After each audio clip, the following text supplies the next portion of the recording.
EV ဘိန်းတွေကမှဈေးနှုန်းလည်းအများကြီးမသုံးကြည့်ဘူးဆိုလို့ရှိရင်တော့ကျွန်တော်တို့ရဲ့ site မှာ iMa A5 Pro ဘိန်းလေးတွေရရှိနိုင်ပါအောင်မယ်ခင်ဗျ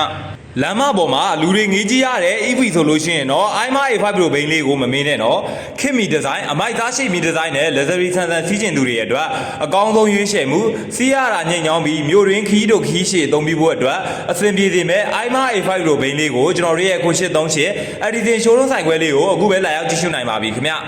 ဟုတ်ကဲ့ပါခင်ဗျာ82ဘုတ်ဘက်ထရီနဲ့1200မော်တာဝက်ကိုပေါင်းစပ်ထားတာအတွက်ကြောင့်အချိန်တက်ရှော့မွေ့ပြီးစီးနင်းတိုင်းမှာညင်ညောင်းတဲ့ premium feeling ကိုပြီးဆွမ်းနိုင်တန်းရှိမှာပဲဖြစ်ပါတယ်ခင်ဗျာ luxury design ယုံကြည်ထိတ်ချရတဲ့ bracelet နဲ့တည်ငြိမ်တဲ့တာယာအားကောင်းတဲ့1200မော်တာဝက်ကိုအသုံးပြုထားတဲ့ iMa A5 Pro ဘိန်းလေးလည်းဖြစ်ပါတယ်ခင်ဗျာ